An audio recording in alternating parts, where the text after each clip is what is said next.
Hey everybody, I'm Zach. And I'm Jesse. And you're watching Tesla Time News. Episode 339. Oh, now you know.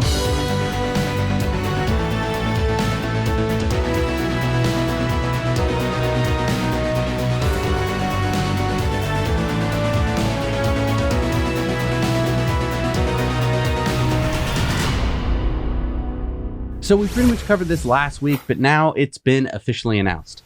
Tesla has opened the Supercharger network in North America to non-Teslas with the inclusion of Magic Dock, the built-in Supercharger adapter. According to the mobile app, there are 10 Superchargers currently open for non-Teslas, 8 in New York and 2 in California. So non-Tesla owners can either pay a membership fee of $12.99 a month to pay the same rates as Tesla owners, or you can be charged an extra 10 cents per kilowatt hour roughly if you don't want to pay that membership fee. Now, we've talked a lot about how Tesla's Supercharger network is their moat. If that's true, didn't Tesla just kind of screw themselves? Well, I actually just wrote a whole in-depth that's coming out this Friday about that very question. I don't think you're going to want to miss it, so subscribe and hit the bell there for notifications. Or you could put a notification in your calendar to remind you on Friday to search for Now You Know channel on YouTube, or you could hit the subscribe button. It's up to you. Tesla's head of global charging infrastructure, Rebecca Tanucci, who presented during Investor Day, showed this slide at the end of her presentation. And you, Jesse, were like, what the is that? What the is that? Well, as Joe Barletta from Smart Charge America pointed out, Rebecca Tanucci used to be the former CEO and co-founder of Eviatran, which was acquired by Plugless back in late 2020. Okay, so it's an induction wireless charger. So could this be the Project Garfield that we've been hearing little wisps of? Yeah, so I want to talk about how useful this could be, especially if Tesla could make it work outdoors in urban areas, because being able to charge at home is a huge part of daily EV ownership. But for many people in cities, they can't charge at home right now. So basically what you're saying is that wireless charging, even low-powered wireless charging, if it was kind of embedded in the street and you didn't have to, have a plug going across a sidewalk, that could help people charge their EVs in urban places. Yeah, I mean, I want to stress the low power part. Like right now, everyone's like, I want to be able to pump 20 kilowatts into my car. You don't need to. If it's going to be there for hours, you can have very low, like 3 kilowatts, because time times kilowatts. My thing, though, is Tesla going to shoot for this, or are they going to shoot for this kind of garage style? They're going to shoot for the fancy schmancy. I installed this in my garage. It was nice and easy. As you can see from this picture here, that's what I think they're going to be doing. I'm assuming it's going to be like you 3M tape it to the floor. You have it in your garage. So this isn't really going to, I think, improve the lives of the urban people who, charging has been an issue for. I just hope that some company like Trojan Energy, and by the way, go check that out on Disruptive Investing. We interviewed Ian McKenzie, who's their CEO and founder. If they could do something like this that was meant for outdoors in urban environments, then we kind of solved the whole urban charging problem. Right. Or if you believe like you believe that all cars are going to be autonomous in the future, then maybe it doesn't matter so much. They can all drive to the monolithic charging building. So as we predicted, Elon announced at Investor Day that there will be a Giga Mexico! So according to Mexican Ministry of Foreign Affairs, Tesla's newest Gigafactory will create between 5,000 and 6,000 jobs in the state of Nuevo León and will attract up to $5 billion in investment in the region. As part of the deal, Tesla has agreed to help Nuevo León with its water scarcity issue. So now we don't know when Tesla will break ground on construction of Giga Mexico, but according to Tom Zhu, who still has the title, by the way, of Tesla's VP for Greater China, but it's obvious that he's in charge of way more, including Gigafactory construction. According to Zhu, Giga Mexico will be built in 9 months, which would beat Giga Shanghai's record of 9.5 months. So get your stopwatches calibrated and ready. And a look at manufacturing wages in China on the left in this chart versus Mexico on the right, you can see that Giga Mexico could be offering wages that are 40% cheaper than Giga Shanghai. And that's 83% cheaper than the US. Because I was looking this up, the average monthly wage in Mexico is $480. In China, it's $840. And in the US, the average monthly wage for this type of work is $2,926. Wow. Matthew Donegan Ryan was one of 50 Tesla retail shareholders that got to attend Investor Day. He spoke with Tom Zhu and found out that Giga Mexico could break ground before the end of this year.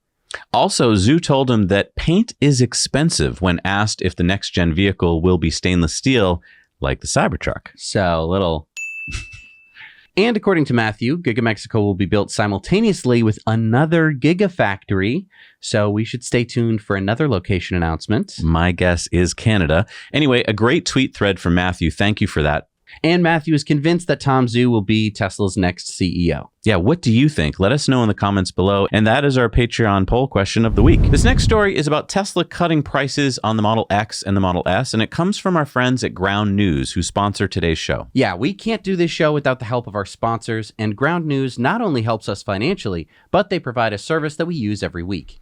We often say, do your own research or check it out for yourself. When it comes to making informed decisions, reputable sources are so important. This is why we're excited to tell you about Ground News. So Ground News is a nonpartisan news aggregator app and website that lets you see how breaking news is covered across the political spectrum. They gather news from 50,000 sources from around the world, so you can stay informed on issues being covered by the media, compare coverage, and know where your news is coming from. For every story, you get a quick visual breakdown of which news outlets are covering it, their political bias, how factual their reporting practices are, and what type of entity owns them. Checking in on topics is simple. We searched news about Tesla. Then I clicked on this article here, and right away I can see the difference. Look at the headline. Musk discounts Tesla prices in US and Europe, again, despite extremely high demand. And then Ground News summarizes the article for me. So first compare the headlines. See the subtle difference? Fortune said despite infinite demand, and Ground News said what was actually said, which is extremely high demand. You can see how many total news sources covered this specific story, how many are leaning left, leaning right, or are considered center. And it's not just the headlines. At Ground News, you can read the entire article to see how topics unfold around the world and across the political spectrum, and that's why it's one of the sponsors we're very proud of. Get informed, go to ground.news/NYK, or visit the link in the description to stay fully informed on issues like this, compare headlines, and know where your news is coming from. The summaries from Ground News are so great because I'm so tired of all that crappy news articles that pull you in with some clickbait headline, and then you have to scroll through paragraphs of fluff to finally get to that one juicy sentence, which is often misleading itself. So here I get right to the point. Okay, Tesla did this. They cut the price of the Model S and Model S Plaid by $5,000, or about 5%. The Model X and Model X Plaid got a bigger price cut of $10,000, which works out to be 8 to 9%. And it makes sense. I mean, demand for Teslas in general is extremely high, but Model S and X are upper-end luxury vehicles. And my guess is that because these two models don't qualify for the federal tax credit and the economy is sagging, well, there's nothing like a price cut to help boost sales. So in September last year, it was $2,000 a week. Then in December, it was $3,000. Now at GigaBerlin, Tesla just reached a production rate of 4,000 Model Ys per week. And this is less than a year after GigaBerlin opened. So if we extrapolate that out, that would be a 200,000 car per year run rate. So GigaBerlin is now running 3 shifts, 24 hours a day. Yeah, Tesla added that third shift last month. But remember, Tesla's goal was to hit 5,000 a week by the end of 2022, so they didn't quite make it. Hey, I'd rather strive for a big goal and slightly miss it than set the bar low, which is what a lot of other car companies do, just so you can impress some nitwit auto analyst. Now, back in mid-December, Giga Texas hit 3,000 a week, so hopefully we'll be hearing an update from them soon. Fingers crossed. But all that car building has brought us to a new milestone rather quickly. Tesla's 4 millionth car. Yeah, Tom Zhu announced it at Investor Day, but here is the team at Giga Texas celebrating. And hey, if you want to share these stories with your friends, but you don't want to share the entire 1 hour show, go to our Now You Know Clips channel where we chop them into little bite-sized clips that are easy to share. And we've got the latest sales numbers from Giga Shanghai.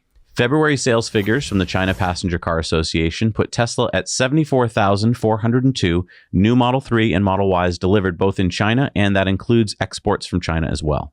Yeah, a lot of these were probably exported to other markets because February is the second month of the quarter, which is generally Tesla's big export month. So to give these production numbers some perspective, that's a 13% increase over the prior month of January and a 31% increase year over year. If we add up January and February numbers, that equals 140,453, which is 20% higher than last year. So if that holds to be true, we could be looking at around 850,000 Model 3s and Model Ys produced in 2023 versus 710,000 in 2022. And February is a short month, and some of those days the factory was shut down to revamp the line for Project Highland updates. Yeah, and that was along with the comfort suspension change to the Model Y that Tesla started implementing in the US versions a few months ago.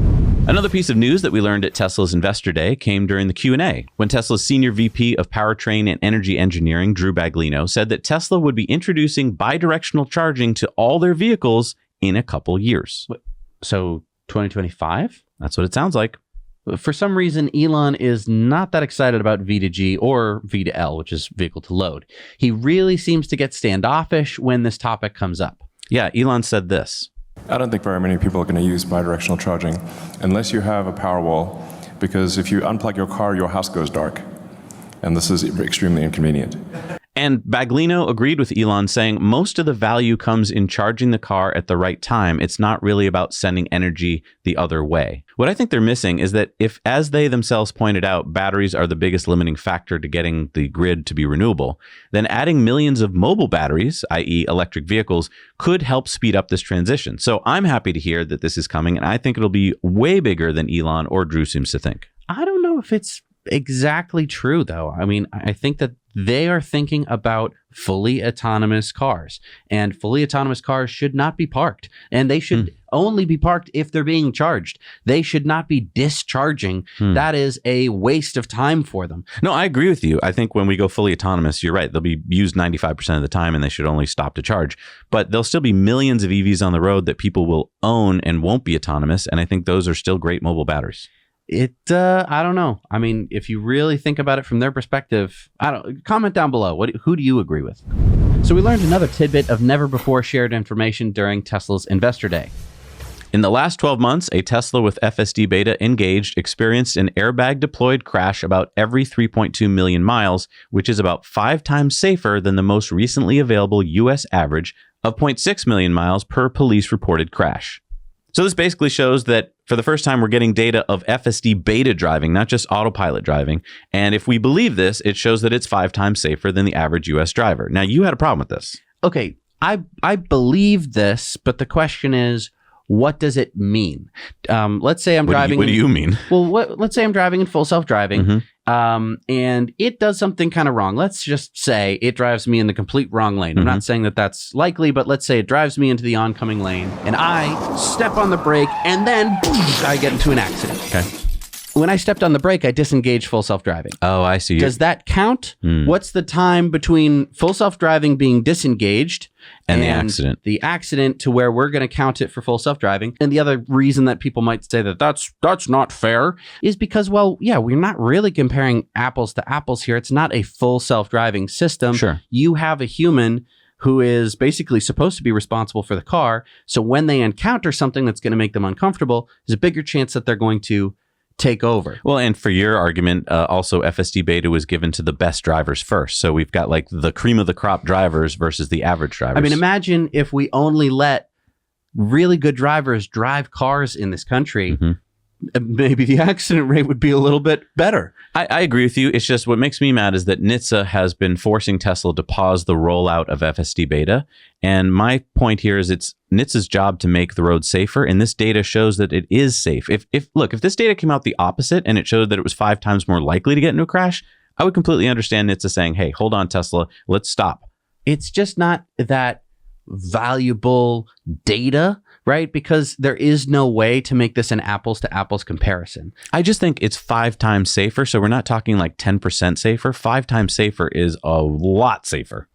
Yeah, but it's like safer compared to what? Because this is comparing every person at every moment driving their car, whereas FSD Beta, okay, I've gotten on the road, I'm feeling chipper and ready to engage full self-driving. Boom, boom. Now I'm scanning the road and being extra careful because I'm extra careful because full self-driving is on. It's not like it's Monday morning and I have to get to work. I don't know. I think as more FSD Beta rolls out, we're going to get better and better data, and I'd like to see if the 5X holds true. So at last week's Investor Day, Tesla apparently shipped Model Ys from Germany, a midnight cherry red and a quicksilver for display. Could this mean that Tesla is planning on offering these colors for the US soon? Does seem like it's time for some new colors, doesn't it? I mean, don't get me wrong. I like blue, red, white, black, and midnight silver, but there used to be 10 colors to choose from. I think it would be cool to have some new colors. And it's a great upsell. It's like, hey, do you want to choose, the 5 colors that we have? Or do you want the fancy 6th color, that nobody's going to have? And everyone's going to go, ooh, it's only Probably $4,000 more. I mean, I'll get it. That's true. Nice upsell. It's just paint, you know. So here's some more news that we covered from Investor Day, but probably is worth talking more about. According to Tesla's Senior Director of Charging Infrastructure, Rebecca Chinucci, Tesla just started installing our 4th generation Supercharger posts. Those are being installed in Europe first. While it is not a big thing to mention, they do have longer charging cables so that we can more easily reach the charging port of different vehicles. Now, here's the new design, which was leaked a while back, but my question is, isn't that just a mega charger? Well, it is a very similar design, but the dimensions aren't really the same. The Supercharger version is a lot thinner, and the Megacharger is a lot more chunky. Yes. So aside from the longer cable, do you think that these version 4 superchargers will give an even higher charging speeds? Well, Tesla's made it clear before that version 3 superchargers, that's the kind out now, can go up to 350 kilowatts. However, they're still putting out a max of 250. I don't think it's hard to imagine that perhaps the version 4 superchargers will be able to charge even faster for Cybertruck or Cybervan. Cybervan. Hey, and if you like what we're doing here, hit the like button. It really helps us out. Well, let's talk about Cybertruck. It was on display at Tesla's Investor Day, and we got some new looks at it. Yeah, like this. The tonneau cover closing. Very smooth operation there compared to Rivian's aluminum tonneau cover, which we have on the R1T. I just love that, like on the R1T, it's kind of this like, and this just looks really smooth. The other thing is the bed here on the Cybertruck looks smaller than I remember it. Yeah, comment down below if you agree with me that it looks smaller. I mean, maybe it has something to do with the bed liner. That's true. I mean, I guess it takes up a little bit of space. Like, oh, it's small. It looks smaller to me. We also got to take a look at the rear wheel steering. Yeah, I mean, getting into parking spaces, as I've now learned with the Ford F-150, is a little tricky, but having rear wheel steering would be so nice. I always wondered why trucks just couldn't park well. And now I'm like, oh, I am that guy. And it also appears that when the frunk opens, the entire front end will open. Yeah, that's much like the Ford Lightning trunk, where you get the whole grill that comes up with you. Also, check out the custom Cybertruck door sills. Are those like welded by hand? Is there like a robot whose only job is to write Cybertruck? It's a living. And we get a look inside at the new steering wheel. And no driver binnacle here like we've seen previously. Now there's just that center display. It could be a cost savings thing. I mean, yeah, I haven't missed having a binnacle at all. Yeah, I agree. I don't think they need it, and it probably would save them a bit of money. Although they added a rear screen in between the front seats. I wonder if that'll be an option or if that's going to come standard. And the rear seats fold up to provide cargo space. And here are the hardware for cameras. And while we're drooling over Cybertruck, the universe now contains Tesla Semi and Tesla Cybertruck. I mean, this is the first time in the history of the Earth. So let's put them together in the same space.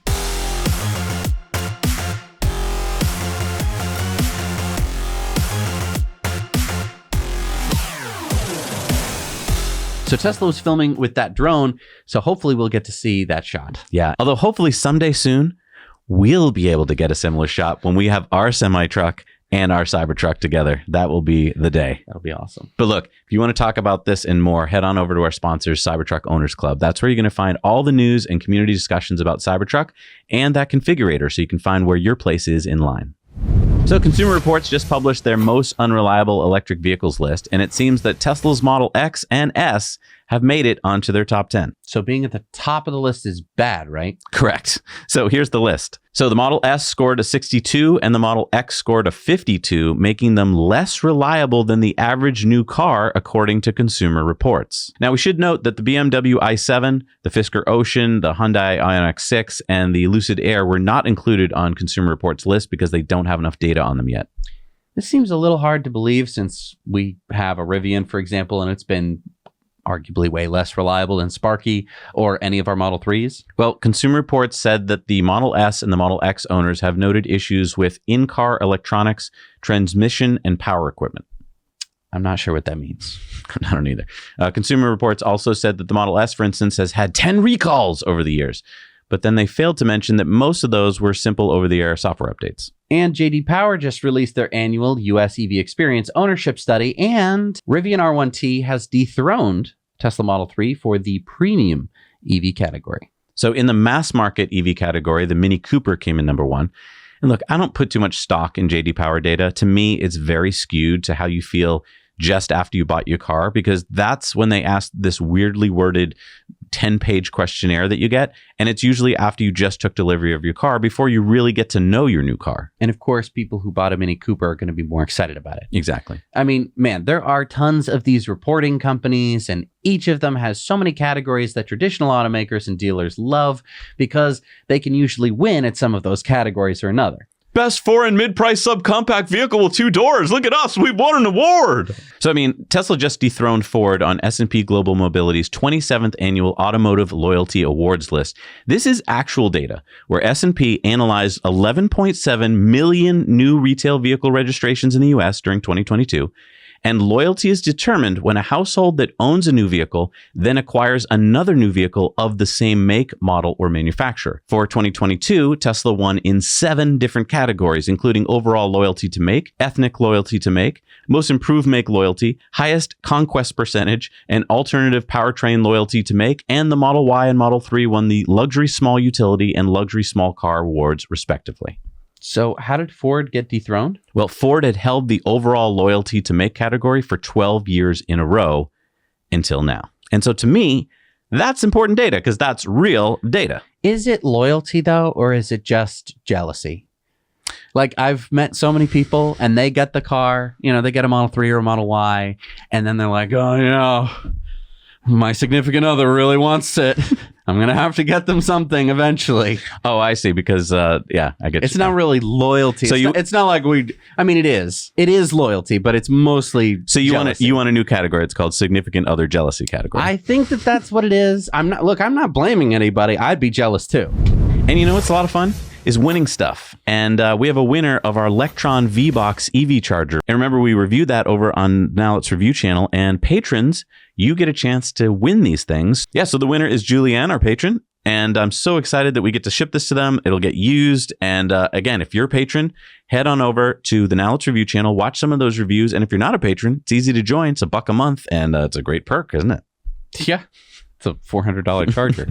So if you watch the show, that Jesse and I believe there are better ways to get around than the way that we've been doing it for 100 years. And that's why we have our Now Let's Review YouTube channel.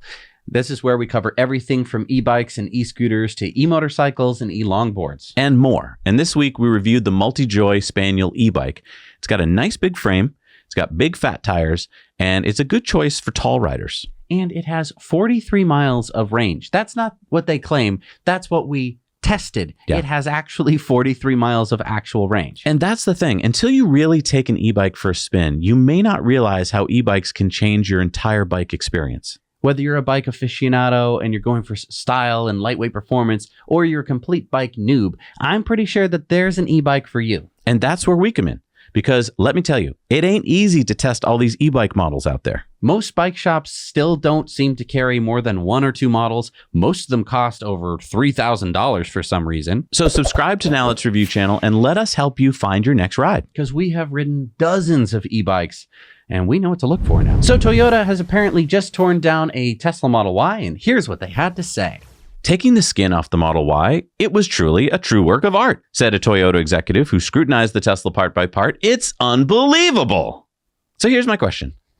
Was this the first time a Toyota executive even looked at a Tesla? I mean, the Model Y came out in 2020? So what took them 3 years to tear it down? I know. I mean, Elon very kindly responded on Twitter. He said kind words from Toyota, but it's like... but it shows their cluelessness, in my opinion. Unless they had some 3-year embargo on we're not going to say anything for 3 years. Hey, I know that we already looked at it back in 2020. They didn't. They didn't. That's the scary part. This shows you how far behind. When we tell you that car companies are behind in the race, if they haven't even looked at what their competition's doing for 3 years, that means that they were completely clueless. They were like, we don't need to bother with that small and company then they're Tesla. Oh, it's the best-selling car in lots of different places. They're look how they made it. We should really get one of those. And then they're like, oh, do you want to check out mine? Well, what do you mean, check out yours? Well, I have one in the parking lot. Yeah. What? It's been in the parking lot for 3 years and we didn't even think to look? Oh, man.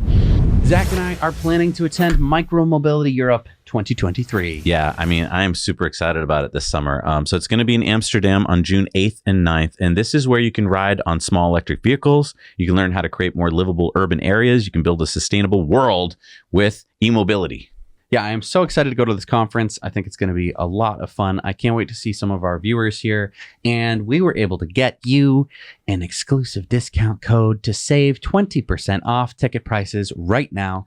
I would not wait. I've heard that it is filling up. Yeah, and the prices are going up. So the sooner you book, the cheaper it is. These are early bird prices. So head on over there. The link is down below. And I think they're going to have a day where it's just cheaper prices if you just want to kind of do less things. So like if you're like, that's too expensive for me, you can still join us for way cheaper. And I would love to hang out with you guys. I would love to ride all over Amsterdam with some of you. So come join us. I think it's going to be a lot of fun. So Volkswagen has just unveiled the refreshed ID.3.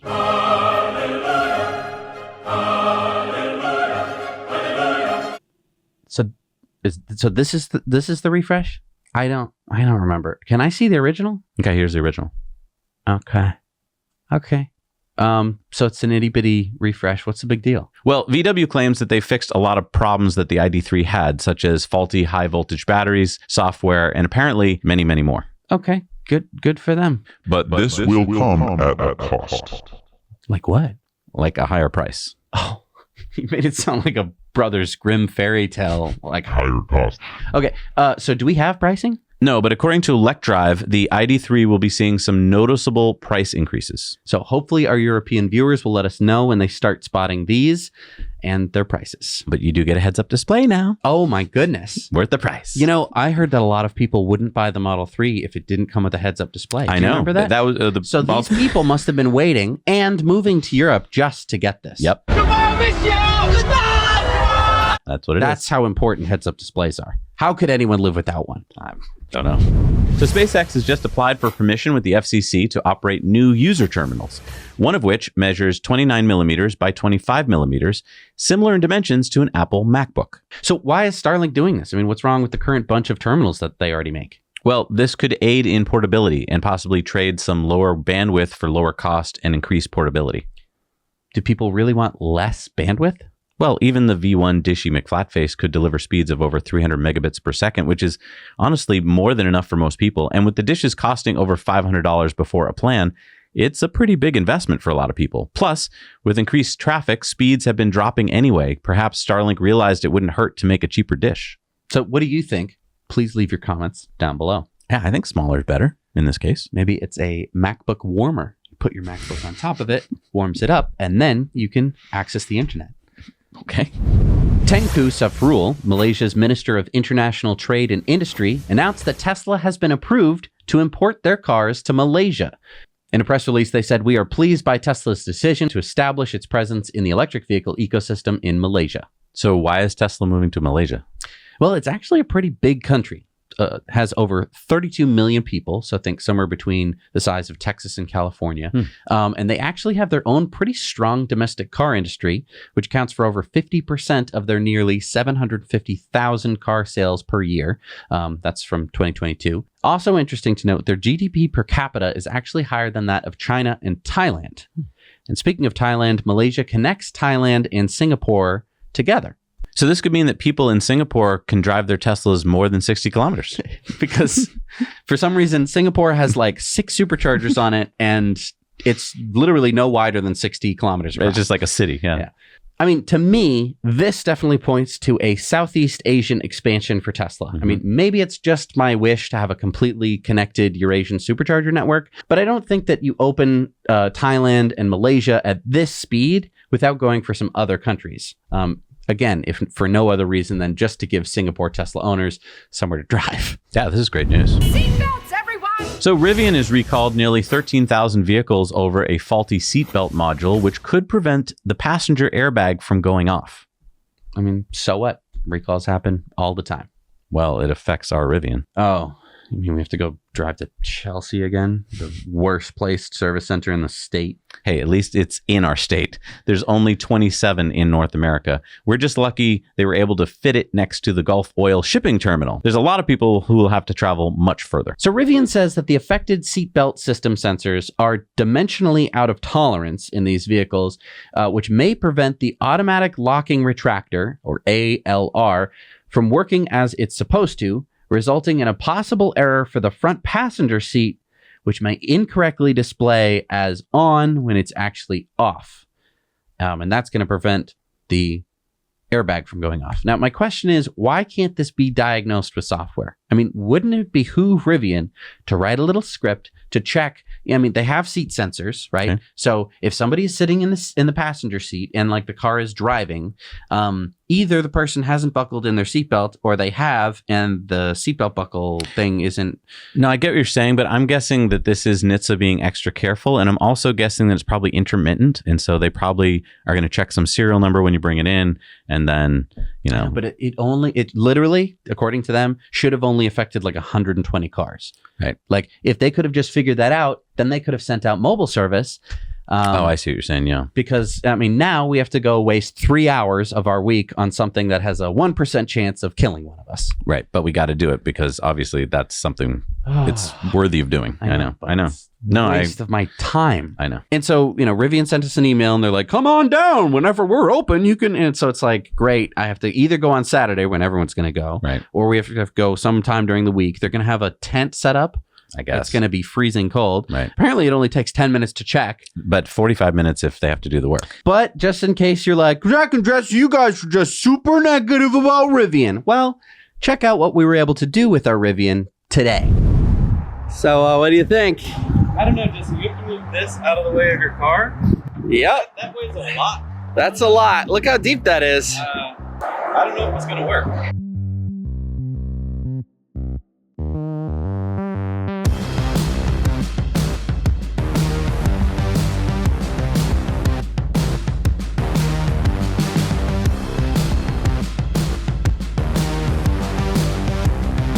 Yeah.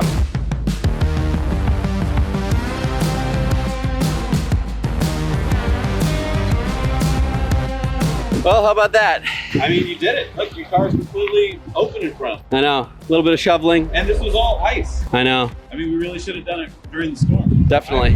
It's pretty incredible. I pull up to a big pile of snow that I just made and I'm like, oh crap, I just made a pile of snow that I'm not going to be able to move. And then you just move it and you don't have to like go down the driveway 200 feet and get a running start. You just hit the accelerator. Keep pushing. And if it doesn't move, you just give it some more, and then you just go, and it just goes. It's so awesome. It's amazing. I mean, I wish I could be driving forward, but you know, whatever. Yeah, we still were able to plow the driveway. All right, it's time for Into the Future, sponsored by our friends at Henson Shaving. And I once again have to tell you that I love my Henson razor. If you're in the market for a razor, even if you're not, like, you know, you went this week, you went to the store, you bought all those disposable cartridges. They cost you, you know, $18. Mm-hmm. Add that up. More than right. that. But I mean, like, add that up. I know you think you're saving money, but you're not.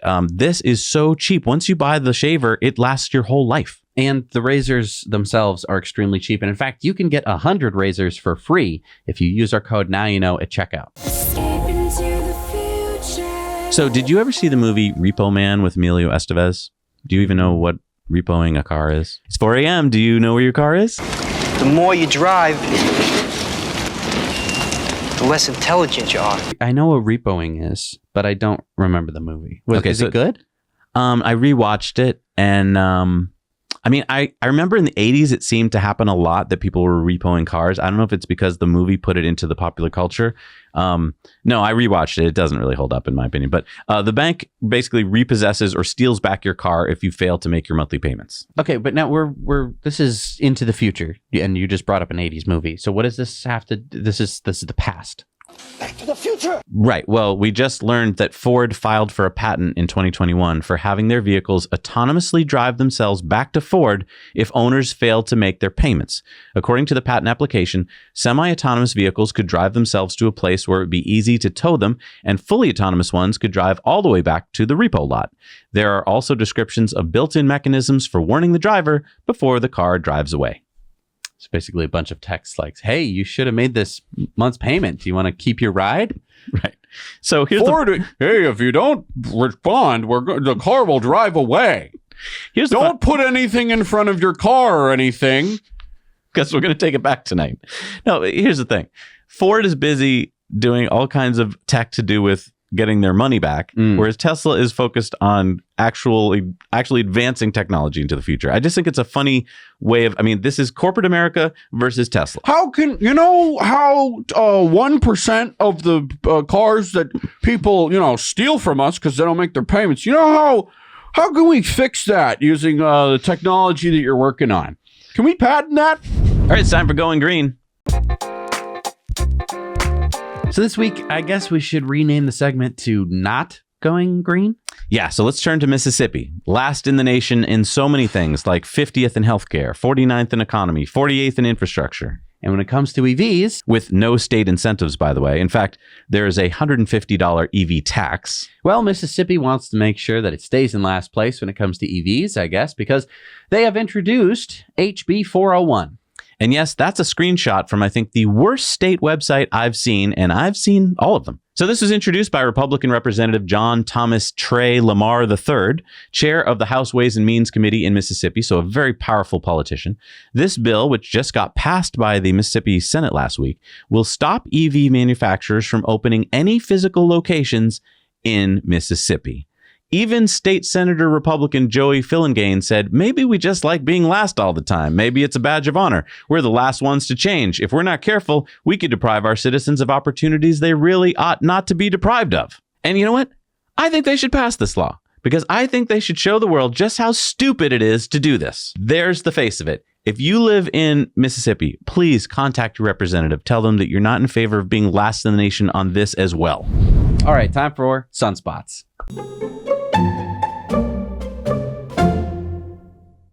And another thing that we learned from Tesla Investor Day is this. And by the way, if you don't want to watch the whole 4-hour-long event, which you should, But we get it. You have many other things to do. we boiled it down to 30 minutes or so on last week's In Depth, so you can find out what happened here. Okay, but back to the thing. Right. Tesla is launching an unlimited overnight charging plan in Texas for $30 a month starting in July. As Drew Baglino said at Investor Day, by this summer, we're going to offer retail electricity plans to people who have our cars where they can have unlimited overnight home charging for $30 per month. This is part of reducing the total cost of ownership of our vehicles. And the reason why we can do this is because Texas has a ton of wind. And in Texas, the wind blows at night. And how can Tesla do this? Well, Texas leads the nation in, Cowboys! sure, but I was going to say in wind energy. 26% of U.S. wind energy was made in Texas. Okay, but what does that have to do with charging Teslas at night? And why is this story on sunspots? Well, because at night the sun may not shine, but the wind still blows. And that means that when everyone is tucked in bed all snug and the lights and computers and the TVs are off and there's lots of extra energy being made that nobody needs. Oh, I get it. All that surplus energy can be stored in EVs. Right. The energy is super cheap because it's excess for the grid. And so Tesla can buy it cheap and pass it on to Tesla owners to charge up their EVs. Texan Tesla owners would be helping the grid and saving lots of money. $30 a month. So do you know what the average ICE car driver in Texas is paying for gas every month? I don't know, but I think you're going to tell me. $153 a month. So by using Tesla's new unlimited overnight charging plan, Texans could save $120 a month or about $1,500 a year. That's a savings of 80%. So, imagine if you walked into a store right now and you could buy something that you need for 80% off.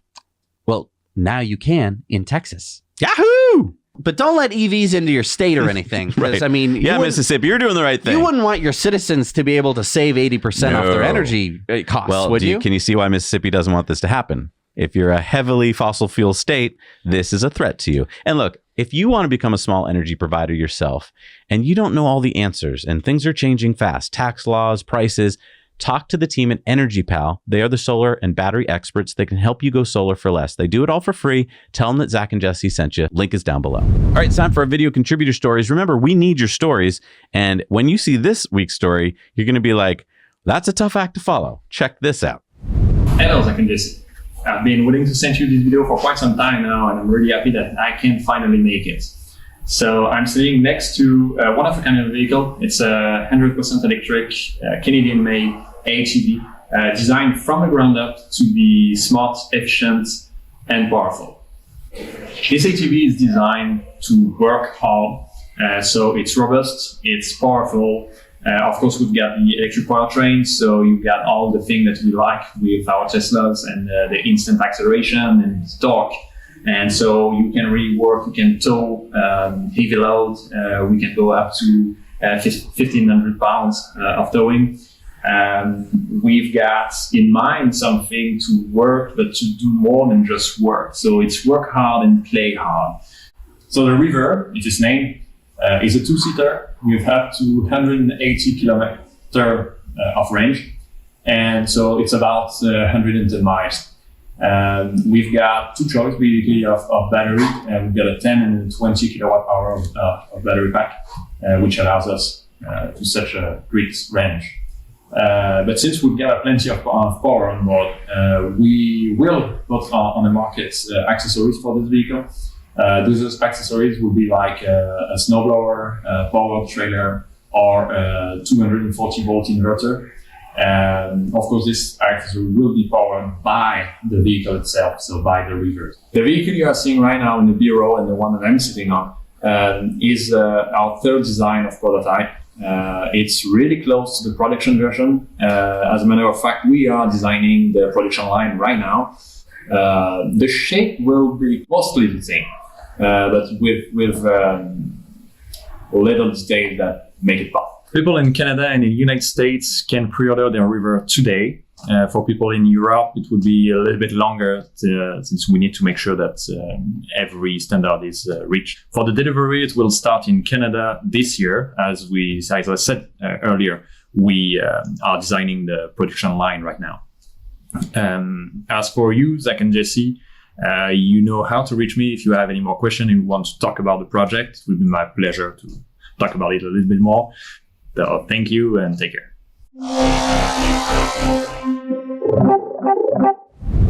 So I want to ask you guys, comment down below if you'd like us to reach out to Bastien and, have him on the show. I think I'd like to learn more. Definitely. In fact, I'd like to ride on one.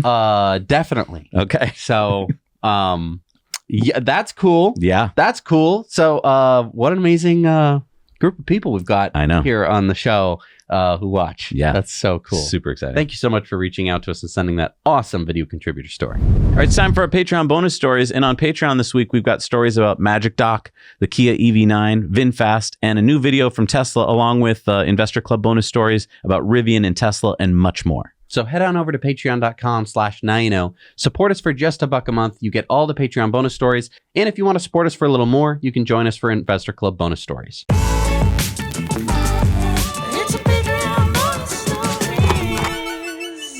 We're back from Patreon bonus stories. It's time for the shout outs. These are the people that are very important. They go on the end of the show. They get their names in the credits. Who do we got? We've got John Harper, Kjetil Magnus Liebeck, Sam Morrow, Jonathan Blaustein, and Packy Campbell. Thank you so much for supporting us. We can't do this show without you. All right, so now to our Patreon poll where we asked something about Tom Zhu. Yeah. Do you think that Tom Zhu will make the next CEO of Tesla? And what do people say? Let's see. Interesting. All right, it's time for Elon's tweets of the week, and we put them back in the show this week. We're going to try and get through them because I think it's important to keep the whole thing in the family here. So Scott Adams says Dilbert has been canceled from all newspapers, websites, calendars, and books because I gave some advice everyone agreed with. My syndication partner canceled me. And Elon said, I don't agree with everything Scott says, but Dilbert is legit funny and insightful. We should stop canceling comedy. Then Elon retweeted SpaceX's tweets about the Falcon 9 launch of 21 Starlink V2 mini satellites into orbit. Pretty cool to see them being launched into orbit. An everyday astronaut reminded us the majority of rockets throughout history would do anything for this kind of track record for launching successfully 100 in a row. That's rare. Now consider that SpaceX just hit 100 successful landings in a row. That's on a whole different level of impressive. Yeah, in a row.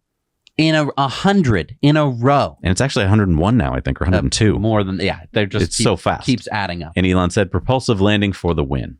And Tom Mueller, one of SpaceX's early designers of space rockets, says, wow, they've come a long way since my original spreadsheet. And Elon said, the transition of argon was tricky, but necessary as krypton is too rare. And so they're talking about, argon engines. Up in space, so for the satellites themselves? Yeah. Holmar's catalog said projections of future installed capacity for major sources of electric generation. So check out this chart from IEA. And we know how IEA is normally very conservative, but look at how off the charts these exponential graphs are showing wind and solar is going to be. And Elon said Earth is almost entirely solar powered already. Without the sun, we'd just be a dark ice ball with some chemotrophic bacteria.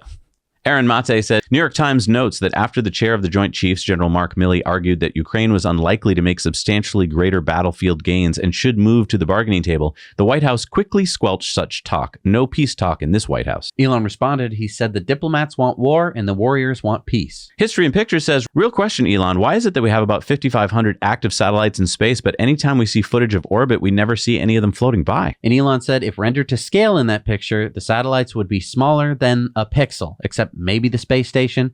Space is big, real big. And yeah, that picture is extraordinarily misleading. Yeah. Do not think that that's what it looks like. That would be like if every satellite was the size of Kentucky. This tweet from Yuki Kwan saying that China's crewed lunar missions are underway and everything is in plan. 2 Chinese astronauts will land on the moon in 2029. Elon said, high time humanity built a permanent occupied base on the moon. Dividend Hero said Warren Buffett's Berkshire Hathaway received $704 million in dividends from Coca-Cola last year. Elon says Berkshire Hathaway high on Coke. KK Bagel said, Elon, you are doing your duty to save humans and alert warmongers well. Appreciate it. Elon replied, he said, neither side has air superiority and tanks are easily destroyed by missiles, so that leaves infantry and artillery, basically World War I.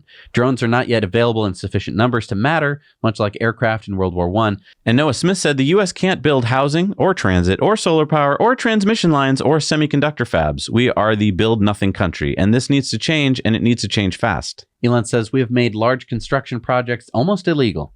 John Lund says, people who mock the decline of universities in the U.S. have no idea how bad it really is. I'm on the inside, and I can tell you the next 20 years will be more wild than you can possibly imagine. The academy is currently peeling away from reality and will be fully detached soon. Elon said, you are right. Alex says, worth rewatching this March 2014 Senate hearing with Elon Musk, where ULA attempted to rationalize why their costs were 4 times higher than SpaceX's, while intimating that Falcon 9 rocket wasn't reliable enough for national security launches. Elon said, wow, 9 years ago, amazingly, the U.S. was dependent on Russian rocket engines for national security missions back then. And remember last week when Elon says, why can't witchcraft defeat inflation? Thomas Massey says, because witchcraft caused inflation. Federal Reserve created $5 trillion from thin air. U.S. Treasury borrowed virtual money from the Federal Reserve. And Congress gave out the borrowed money that wasn't borrowed from anyone with existing money. And Elon gave him the prize number 1. Elon then tweeted some things like, photo filters are so misleading. And what do you call an infinite gear ratio? All torque, no action. Mark Andreessen, the venture capitalist, talked about how he's given up drinking alcohol for the past 6 months. And Elon says, once you acknowledge that alcohol is poison, it's fine to drink a little. The trade is a small amount of health for an even smaller amount of fun, but that's not crazy to do once in a while with friends. Alcohol is a legacy drug. Then this tweet from Shibatoshi saying, anyone trying to cancel Jon Stewart can go themselves. Elon said his best work, in my opinion. And this was about Jon Stewart going on the Late Show talking about the Wuhan thing. And this was back last fall, when basically it sounds like a lot of people canceled him for talking about something that turns out to be true. Interesting. This tweet, which is hard to parse. Yeah. So Guillaume says, in my opinion, Elon most likely to use Twitter for data and reinforce learning from human feedback, and Tesla Dojo supercomputer for training inference of large language models at Based AI. It's all coming together. So Based AI, is that people seem to think that Elon might be starting a new AI company that's based. Now, based means basically you don't care what other people think. This is brand new. Based. It's calling something based. It's not brand new. It's been out for a couple of years. But it's it's what the kids are saying. Right. So instead of OpenAI, the idea is that maybe Elon would be starting a new company called Based AI. We don't know if this is true. He replied, obviously, but who knows? David Sachs says, breaking, NBC News, MSNBC concedes that Zelensky's goal of retaking Crimea is unrealistic and dangerous. Elon says, accurate. Elon then tweeted out that twice as many people died in Japan last year as were born. Population free fall. Rest of the world is trending to follow. And of course, we get the liftoff of the Crew 6, which was exciting last week. Tesla Economics tweeted out this video of a Model Y police car and said, please arrest me, officer. Elon says Cybertruck cruisers will be next level, designed for Blade Runner. Can't wait to see police Cybertrucks. Cool. Soronovich says community notes on advertisements leading to increased financial literacy. Twitter is the most honest platform in human history. So what he's talking about is this ad here from Quicken, where the ad says that you can borrow money from yourself. And basically community notes came on and corrected it and said, no, you're borrowing from a bank. And Elon said that is the goal. So basically they're correcting their own ads, which is pretty cool. Not what these companies probably really want, where they're like, we're trying to trick you. Hey, borrow from yourself. Borrow from yourself there, buddy. Of course, you're using your house as collateral for a loan that we're giving you, but hey, you're borrowing from yourself if you really think about it hard. Yeah, I think this is why ads are down 70% on Twitter. Ooh. Elon tweeted out, I used to be in crypto, but now I got interested in AI. And more pics from Dragon and the Crew 6 approaching the space station this morning. Great screensavers, by the way. And Elon reminded us that they've had 169 metric tons to orbit this year so far. Elon is obviously worried about the singularity because that's what this little meme is all about. Massimo tweeted out, a bacterial flagellum is driven by a rotary engine made up of protein and is powered by the flow of protons across the bacterial cell membrane. It rotates at about 1,000 RPM, but the rotor alone can rotate up to 17,000 RPM. And Elon said 17,000 RPM rotor. Wow. So he's interested. Yeah. Let's get those bacteria to work. I mean, that's amazing. It is amazing. Well, I mean, I wish instead of learning like the mitochondria is the powerhouse of the cell. If you show me that as a kid, I would have been like, whoa. I don't know if they knew about that when we were kids. Probably not. Elon said people who throw the disinformation word around constantly are almost certainly guilty of engaging in it. Ashley Vance says, made it to the legendary Norton Sales, where no less than Elon and Peter Beck used to do some rocket part shopping in LA. I got to go to this store. Check this out. I mean, it's just a store full of used rocket parts. A lot to be learned from buying old rocket parts, and especially by visiting museums like the Rocket Garden and the Air and Space Museum. Then Doge Designer said, Elon Musk fighting a sumo wrestler, and Elon responded, yeah, and about 8 years of pain from a crushed disc. Oh, that's why people don't fight sumo wrestlers all the time. Yeah, don't do that. Don't do that. All right. That was we fit it in. We did it. We squeezed it in. All right, let's go to community mail time. Community mail time. Remember, share your stories, your photos, and your videos with us at hello@nowyouknowchannel.com. What do we got this week? Chris spotted this driverless motional vehicle in Santa Monica, California. Our viewer spotted this Nissan Ariya in Memphis, Tennessee. Andrew saw this Jaguar I-Pace parked outside of a Taco Bell in Platte City, Missouri. John found this Rivian R1S in Flagstaff, Arizona. Sam came across this Aqua Superpower charger in Lagos, Portugal. Nice, that's for charging your boat. Raphael saw this Esso gas station located in Antwerp, Belgium, where they replaced a couple of pumps with EV chargers from a Lego. It's starting to happen. Daniel found this electric Royal Mail van around North London. JD sent us this picture of a police Model Y in Cambridge, Maryland. Mosby found this Buzz Lightyear wrapped Model X. And Rafi sent us this video of this Wuling Air EV in Jakarta, Indonesia. Nice. Thank you, guys. This is great. I love seeing what's going on around the world. All right, it's time for Supercharger reviews. Tell us what's going on in your neck of the woods. Hey, what's up, Dak and Jesse? Boff again. We are here at the Quartzsite Supercharger in Arizona. There's tons of stuff around here locally, but most notably there's this Carl's Jr. that's like within walking distance. That's awesome. You got your restrooms, you got your food. Perfect. I also love this Supercharger because there's 32 stalls and there are multiple places where you can fit in with a trailer outside of just the one spot in case that's taken, which it is here, without blocking other cars from charging. Lots of options here. This is perfect for both Teslas that are and aren't towing. So for that reason, I'm going to give this Supercharger a 10 out of 10 for both Teslas hauling and not hauling. This is Justin in Bridgewater, New Jersey, and I'm at the new 8-stall Tesla Supercharger station. Bridgewater is notorious for incredibly long permitting process, so we might see this one activated next year. I had my solar installed on my house with my Tesla Powerwalls 8 months ago, and I still have not had my just initial permit, let alone be able to go and get it hooked up by the utility. It's at a Wawa gas station right here, and so you have 24-hour bathroom and food options. Right next door, there's tacos, bagels.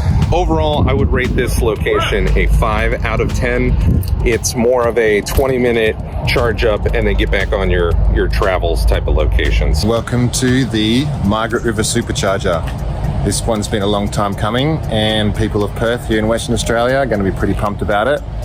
It's a 3-stall, 250 kilowatt V3 supercharger, I guess. One of the unique things that I haven't seen before is the 3 wall connectors, 1, 2, 3. So that's really cool because it gives you the option to do like a short stay or a long stay. Maybe this is something Tesla are going to do more of in the future. We've got a shopping center here, so groceries, fast food, everything that you want. And also we're in the middle of the town as well, so people who are traveling, they're going to love this. It's a short walk to the pub and the main street, so everyone get down here. Today we are in Florida on vacation, and we are at the Venice Supercharger in Venice, Florida. And we love this Supercharger. There's a Brew Burgers right behind us. And then the real reason why we're doing this video is because we had to show you 2 cars that are sitting here at the Supercharger. The first one is a really cool Model 3 that is wrapped in like green with the yellow wheels. It's really awesome looking. I actually love it. But the real reason we had to do this video is because of the car next to it, which we're going to show you. That is a Model 3 with horns bolted to the hood there. Anyway, we would rate this Supercharger 10 because of the brew burgers, which was awesome, and because of the Holiday Inn Express, and because of the character of the people here. So now you know. So remember that we have a website, and on the website there's a map. A map. And on the map is where everyone who's ever done a Supercharger review has uploaded it. You can upload your own Supercharger reviews. Only takes a second. Takes just a second. We'd really appreciate it, and you might get on the show. Yeah. All right, so what do we got for new Superchargers in the world? We got the 6 stall in Yeoju at Sun Valley Hotel in South Korea. We got number 14 in Israel. It's the 8 stall in Kiryat Ata, Israel. We got number 119 in South Korea is the 6 stall in East Sea, South Korea. We got the 12 stall in Needles at East Broadway Street, California. The 24 stall at Lake Forest at Muirlands Boulevard, California. The 3 stall in Hangzhou at the Bingjiang Sheraton Hotel in China. The 9 stall in Shanghai at Starlight West Bund Center, China. We got the 3 stall in Beijing at the China Merchants Building. We got the 8 stall in Atami, Konyo Zone B, Japan. We got the 6 stall in St. Jerome, Quebec, Canada. The 3 stall in Chengdu at Tianlan Langli, Art Life Street, China. We got number 10 in South Dakota. It's the 8 stall in Sisseton, South Dakota. Number 341 in California is the 12 stall at Fairfield, 3001 Travis Boulevard, California. We got the 8 stall in Scarborough, Ontario. Number 182 in Canada is the 16 stall in Toronto at Don Mills Road, Ontario. We got number 29 in Mexico, the 4 stall in Merida, Mexico. The 3 stall in Kuzu at Kaihua Jinbaihui Plaza, China. We got number 111 in Texas, the 8 stall in Plano at West Spring Creek Parkway in Texas. We got the 8 stall in Atsugi, Japan. Number 20 in Belgium is the 16 stall in Zaventem, Belgium. The 3 stall in Shanghai at Lifang Yushan Life Plaza, China. Number 1592 in China is the 3 stall in Chengdu at the Jiayang Taifu International Hotel in China. Number 59 in Pennsylvania. Number 1679 in the USA is the 8 stall in Westchester, Pennsylvania. And number 63 in Japan. Number 4795 in the world is the 6 stall in Oi Matsuda, Japan. Wow, a lot in Japan this week. Yeah. Really exciting. And it's exciting to see all the ones in Mexico. I mean, 29 in Mexico. I mean, now that makes sense because they're building a gigafactory there, which, let's think about this, people.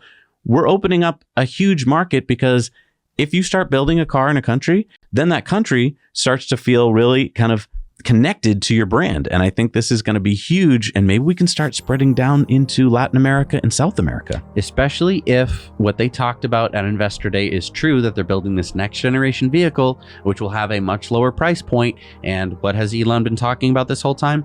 Demand is nearly infinite. It's just that people can't necessarily afford the cars. It's not that people don't want the cars. It's that they can't pay for them. Once you allow them to pay for them because it's cheap enough, then you get to sell the cars basically everywhere. Yeah. Thank you so much for watching, everybody. Thank you so much for the people that are scrolling by here in the end credits. These are the people on our Patreon that make the show possible. If you've been watching the show for a while and you're like, what are they talking about with that Patreon thing? It's real easy. You head over to the link down below at patreon.com/nowyouknow. You support us for as little as $1 a month, and you get to open up a whole bunch of perks that they get to see every week, like our Patreon bonus stories and a whole bunch of other cool perks like mugs and t-shirts and hang out with us sometimes and the Investor Club, things that bring you a lot of value and really help us on the show. Because I gotta be honest, if it weren't for our Patreons, there would be no show. We wouldn't be doing the 6th year of our show. And you know, we really wanted to give our patrons some value, so that's why the $1 a month level is not like a thanks from Zach and Jesse. It's not just a whatever. We literally every week are putting out a sometimes 40-minute long bonus show for you if you want to check that out. And so I really urge you to check it out if you enjoy this show. We get to kind of let our hair down a little bit and talk a little bit more freely because we know that we're talking to, honestly, friends of the channel. Right. I enjoy it. I can't wait to go record it because it's going to be really fun. Yeah. Oh, and since you watched to the end of the show, a little bonus here. Jesse and I will be in Austin, Texas this weekend, or like the beginning of the weekend, like Friday. I don't know that we'll have much time to hang out with people, but do not have any time to hang out. But yeah, you can be looking forward to some content that we'll be making while we're there. And, maybe while you're there at South by Southwest, we can wave or something. Anyway, we'll see you guys. Have a great week. Now you know.